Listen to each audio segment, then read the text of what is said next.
Rams take it 20 to the Bears 17 in Chicago.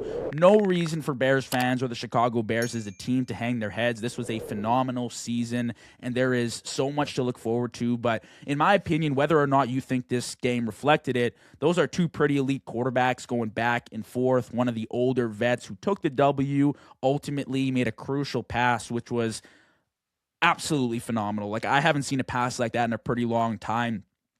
I think Davante Adams on a literal threading the needle, like on the sideline, just unbelievable. But again, just to talk about the Bears real quick, like watching them all year long, obviously you can have your concerns with Caleb Williams. That's fine with the accuracy. I think the Bears have a top 10 QB in football now. I think it's pretty concrete because the talent is obviously there, and he won you a playoff game. And really the only thing that you want out of Caleb is to hit the easy layups. Now, I've said for a long time this year that will come with development under Ben Johnson. Maybe it won't, and maybe this is just the player you live with. Maybe that's just Caleb Williams. Maybe he won't always be the most accurate passer. And we talked before the show started, AJ, about it being cold weather. He was throwing a few rockets out there, and that's tough to catch. I think this was a very encouraging playoff run for Caleb Williams, a guy who on multiple fourth down conversions laced up the cleats and delivered. And tonight, one of the most magnificent plays I've seen in a long time from a quarterback in the playoffs, backpedaling 20 yards to thread it to the back of the end zone, rainbow shot to Cole Kmet, absolutely phenomenal. I believe this is growth for Caleb Williams and Ben Johnson. I really do. I think this is a game you look at, you see 3 interceptions, that's fine. Because to me, it's your first playoff run. You're growing as a rookie. The nerves are obviously there. And what's important to me is that I saw the playmaking, and I saw Caleb Williams in the clutch deliver to bring his team to overtime. Sure, he threw the pick in overtime, and maybe you can blame that on DJ Moore, whatever it is. But to me, watching Caleb all year, there was evident growth. He is by far the best quarterback in Bears history at this point statistically, and he's going to carry the Bears very far in the playoffs in future years. I think they found their duo between Ben Johnson and Caleb Williams. I mean, one of the most highly expected coaches heading into the year of where is he going to land. All the eyes are looking at him. What is Chicago going to look like? And listen, I thought they delivered this year, man. That was an incredible run. Yeah, it was an incredible run, no doubt about it. And they did deliver this year, but, you know, I can't lie, JV, you're being too gracious on Caleb Williams. I'm not fine with 3 interceptions in a home playoff game because you take 2 of those careless interceptions off the board or just trying to, you know, make a big play or, you know, just force it in there when it's not needed. And I think you're talking about a different ball game. Like maybe Caleb doesn't have to deliver like he did with a Hollywood-esque type throw at the end of regulation, super calculated backyard football to, you know, to get it in there. And, you know, like when you think about Caleb Williams as a whole, as a player, he's an elite talent, but I can't call him an elite quarterback yet. I just can't do that yet. And I'm sure that it's very questionable of me to be like, for other people looking in, well, how can you say that after 4th and 8 in the wild card? How can you say that after the, you know, another 4th down insane conversion to send it to overtime? When you're completing 40 to 50 to 60% of your passes consistently in games, and when you're overshooting multiple receivers, and when you just don't have the touch to complete a layup, those simple types of throws are sometimes the reasons why you have to perform these Josh Allen superhero type plays, why you have to come out and play like this. And I believe the same sentiment about Josh Allen. Josh Allen is not only called upon to do so much by his team, but when you miss the layups or when you play reckless, then you have to build more momentum by big time plays, which there's nothing wrong with pulling those out, but you want him to be able to preserve the type of plays that Matthew Stafford made in overtime to Davante Adams. Nothing insane, but it was a layup that he hit right on the sideline. Amazing toe tap by Davante. Like, I think you guys understand what I'm saying here. It's about being able to be 110% in the simple moments, because Caleb Williams had a great throw at the end of regulation. But in reality, that's about an 80-20, maybe 70-30 ball, which is enough to throw it, right? But if the defender can play that better off, you're talking about another potential pick from Caleb, and we're not going to overtime, right? Like the Rams are winning it in regulation, and the game is the game. I'm a fan of Caleb's talent, and I believe wholeheartedly that Caleb Williams can be an MVP. He could be a top 3 quarterback.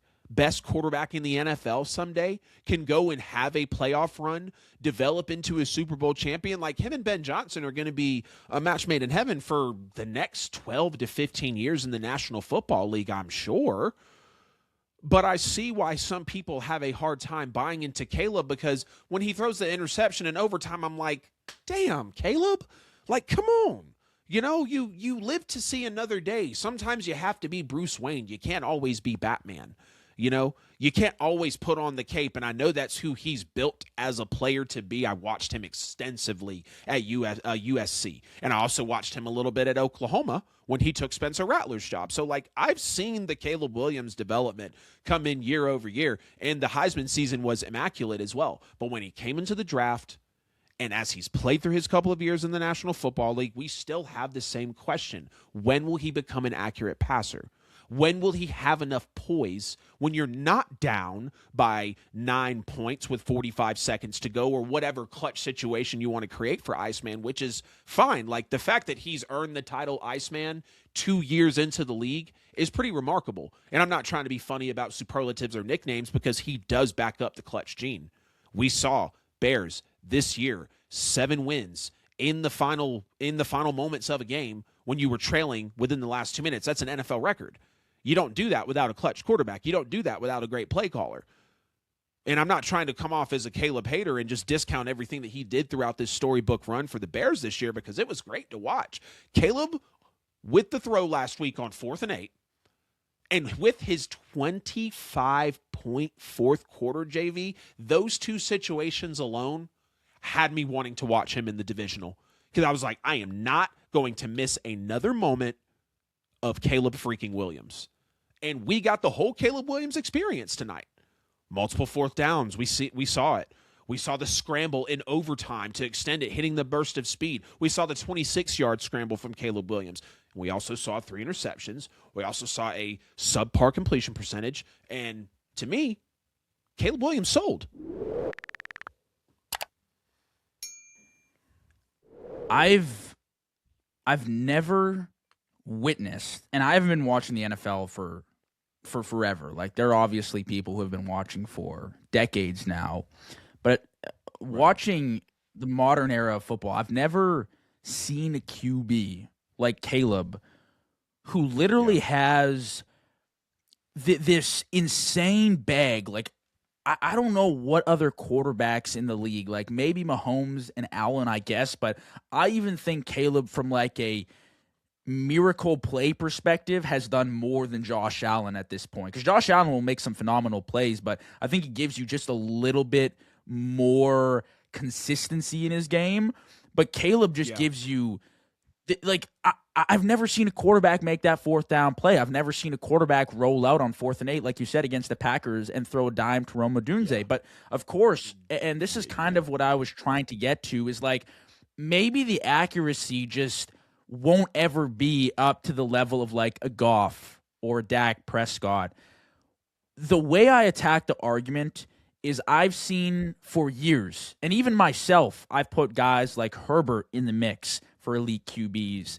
I've heard names like that go into discussions, and yes, they are very good quarterbacks, but Caleb Williams, not only does he have an extraordinary amount of talent over those guys, but it's also the fact that he won a playoff game, and he gave him a spark, and he damn near won tonight too. So, like, I don't necessarily think he is the best quarterback in the league right now by any means. Obviously, there are things he has to work on, and I think with time it'll get better. I also judge this performance way differently than I would a 6 to 8 year NFL veteran who's had playoff runs and turns over the ball 3 times. The crazy thing about tonight is, even with the turnovers, Caleb still really, really impressed me and everyone, to be honest with you, I'm sure, watching him. So I think you go into next season and you're like, well, we have a really good run game. Ben Johnson's a great play caller, and maybe Caleb bumps it up to like a 61. I don't know what his completion percentage was on the year. I'll pull that up real quick just so we can get that right. So he was at a 58% completion percentage, which isn't great by any means. But even if he can drag that up to like a 61%, I'm pretty satisfied, because then you're able to say, okay, like, we can get a little bit more consistency out of you, but when we need the big plays, like, Caleb's going to be there. And that's always the thing you want from a quarterback, right? Like, even if you throw away the ball 3 times as an interception, as long as you win the game, I don't really give a shit, to be honest with you. But the other side of that argument is we saw all weekend long, the quarterbacks that turn the ball over, C.J. Stroud, Josh Allen, Caleb Williams, they're going to lose you the games, right? Like, those turnovers 100%. are crucial. Possessions mean everything in the playoffs. And when you can steal 1, 2, or even 3 in this case scenario, and even score off them, that flips the game, flips the momentum, right? So I look at this game and, like, of course, if Caleb plays a cleaner game, they win that game. If they convert on 4th downs, and people will probably be after Ben Johnson, but it's like, you got to live and die by it, right? Like, you're going to live by the decisions, and you're celebrating if they make those. And I thought tonight, to be honest with you, Caleb could have done more with his legs on some of those 4th down conversions. He's so athletic and such a sticky and versatile athlete that I would have liked to see him, crack out a run or 2 on a 4th down and just pick it up with his legs. But, I do give full credit to the Rams. This is a well-coached team by Sean McVay, who's won a Super Bowl, who knows what it takes. He's been one of the most successful coaches in NFL history. He's been literally revolutionary for most coaches when we look at the modern era of coaching. And Matthew Stafford, a veteran, when it counted most, made a phenomenal pass. I don't think he's honestly been that clean ever since that Week 13 loss to Carolina. There have been a few games I've just been like, even tonight, I thought he missed some passes last week against Carolina. He's thrown some really weird interceptions, which are unlike him. But at the end of the day, he's a quarterback that you have to trust in the playoffs, because he's proven it with the Rams. He's won a Super Bowl. I'm interested to hear what you think of the Rams next week, because Seattle this week, although it was against a banged-up 49ers team, I mean, you put belt to ass against any team for 40 points. Like, that's pretty impressive when you're talking about the NFL playoffs. Divisional round, too, not the wild card. Yeah, I think the Rams facing up against Seattle in Seattle is going to be a great matchup. It's phenomenal that Seattle has that matchup at home, because their home stadium is, top 3, top 5 in terms of probably toughest places to play in the league. I think the way the Rams are going to match up against the Seahawks, it could get ugly, because it doesn't seem like the Seahawks are playing any sort of games with anybody this season. Only team in the NFL to be top 3 in scoring offense and defense. So they clearly know what they're doing at a high level on both sides of the ball. And you saw the Rams tonight, albeit the Bears are a okay defense. They're 29th in yards per game defensively and 23rd in points per game, but they led the NFL in turnovers. They've got enough players to make plays, but you felt like with Caleb having 3 interceptions thrown on the day that you would have liked to see the Rams get a little more ahead on the scoreboard. Maybe not have this game need to go into overtime, because you're allowing Caleb Williams to, make those types of plays. I don't think the Rams are really going to get that type of leeway with Seattle next week, because, they just absolutely dominated. They are the most complete team in the playoffs right now. Sam Darnold fits perfectly into that scheme. K9 and Sharps are insane. You've got the defense, who is playing at an extremely high level. I see exactly why people are comparing it to the Legion of Boom. And you have Rashid Shaheed, who was the best acquisition at the trade deadline. You're welcome, Seattle. And you see what he's able to do in the special teams games. So it's just really a complete team going up against a team in the Rams that showed us they can bend a little bit against the Panthers. They get 3 turnovers out of Caleb Williams, but don't do a whole lot with it. And now, yes, they turn Caleb Caleb over in overtime to be able to, go on and win the game. But I think Seattle is going to just really be better in terms of the matchups. And I think it's going to be an elite coaching showdown as well. Mike McDonald has a real opportunity to put another notch in his tool belt with a win and getting to the Super Bowl. The thing about the Rams, and we'll wrap it up right here, just talking about the Rams as a whole, because I've watched them since that Week 13 loss against Carolina. And what I've kind of learned this year is, like, your gut, it's usually not going to lie to you. Like, I won't lie to you, I thought the Bills, this was going to be the year, but there was always this feeling all year that I was just, like, stressed. And not because it's my team, because I knew we had weaknesses. And the thing with the Rams is I have this gut feeling, and every time I watch them, it's like, geez, like, how did they not lose that game? Like, how did they come back and beat the Panthers? The Panthers had still all the momentum, but then, Stafford makes a clutch touchdown pass. That's fine, right? All credit to Stafford. You need those. But then again, tonight, it's like, okay, you probably should have lost the game to Chicago, but Caleb Williams gave you the game with the interception. Okay, cool. Exactly. On to next week. But, like, that's 2 out of 4 games, and maybe you can win another 2 like that. And I love McVay, and I love Stafford, and they've won a Super Bowl together, so they can definitely do it again. But I will say, like, there is this weird feeling I got in my stomach, and it's just like, like, are they going to be able to do that against Seattle? Maybe Sam Darnold makes a obscure, weird turnover or two, and they win the game. But then it's like the Super Bowl and the Patriots, I'm assuming, who are going to make it there with the Bo Nix injury. I don't have a good feeling about them. I don't know, but they've won the games, right? So it's hard to, like, debate against it. I'm kind of, contradicting myself here. But anyways, I was happy that we saw a pretty phenomenal game tonight. Did you have any final takeaways from the Rams or the Patriots from earlier on? No, I think we pretty much hit everything pretty well in the Patriots. Some final thoughts, on the Rams Bears matchup.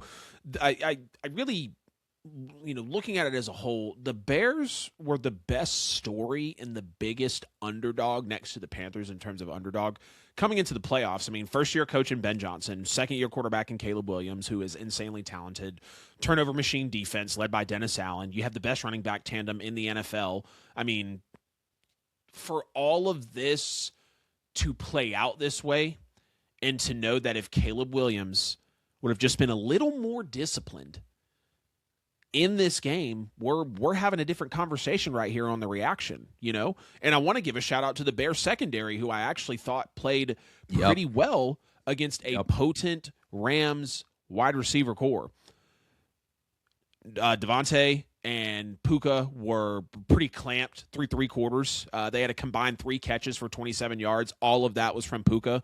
Davante had 2 targets, no catches through 3 quarters. He didn't have his first catch until 11 minutes left in the game. I mean, you had a diving PBU by Stevenson in the end zone, which was, crazy before Kyron Williams ran in his second touchdown of the game. And again, for this defense to be 29th in yards per game, 23rd in points per game, but being able to lead the NFL in turnovers, that's just a testament to the raw amount of talent and the physicality that, really the Bears play with. And it was impressive to see them be able to really hold up defensively. So that's what makes me feel even stronger about Caleb not performing as well as he should have.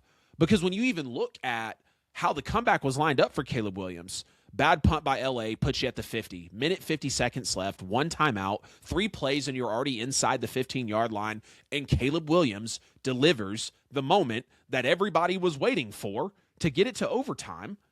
But again, when you look back on the layups and the completions that he missed and the drops that, did not go in his favor, I know you say maybe inching up to 61% completion or so would be nice. Maybe I'm spoiled by the fact that I feel like the NFL average for top tier guys is like 67 to 71%. I'd love to see a quarterback at least at 64, 65% completion, because here's what I'm going to tell you, JV. If Caleb Williams is not able to develop into an accurate quarterback, we're going to be potentially talking about another Cam Newton. Amazing, elite playmaking capabilities, can burn you with his legs, can play some great backyard football, but if you can't hit the layups, if you can't be an accurate passer, I mean, look at Michael Vick. amazing quarterback. I'm not going to talk about him on an elite level of all-time guys. The talent, yes, but I think overall Mike Vick was an average thrower of the football, but he was an elite playmaker in space through a great deep ball, which you can't really live and die by in the NFL. And I know that Caleb has the trajectory to be greater than those guys were. He's just got to hone it in. And I think Ben Johnson, we saw it in year one. I think Ben Johnson's going to be the guy to do that. And ideally, I would like to see Caleb not making these mistakes next year, maybe through September. But by the middle of October, I need Caleb Williams throwing for 64% completion and taking care of the football. And that's one thing I'll give Caleb, right? Caleb had 0 games in the regular season of 2+ interceptions, but both playoff games in a year where you have a top seed, you're hosting 2 playoff games, you're maybe able to make a run. Now, yes, you'll have to go to Seattle to play the NFC chip. You want to see that cleaned up. So we'll see how things develop over time, but this Bears team is going to be really exciting to watch. And Caleb Williams has me hooked. For sure. And I would love to say, just complete the passes because they look pretty easy out to the flats. But obviously there's something else there. And I'd love to talk with, a quarterback guru or somebody who's played at that level just to understand really what the mechanics are behind it. Because to me, it's very simple. Just from, a viewer standpoint, it's how the hell do you throw that ball to Komet or to Roma Dunze last week and you can't hit just a basic quick out or a slant, you know what I mean? But I do think eventually that will be slightly improved, but I also do think you come into the NFL with a baseline skill, talent level, and what you can do is kind of what you can do. And you can definitely develop, but I think one of the strengths that plays in Caleb's favor is the playmaking abilities and the clutch factor. But one of the drawbacks obviously is the accuracy, and I think Chicago might just have to live with that for a little bit. I don't think Caleb will ever be, like I said, the 70% Jared Goff completion percentage. Right. But at the same time, I would much rather have a 59% completion percentage in Caleb than Jared Goff with concrete on his feet in the pocket who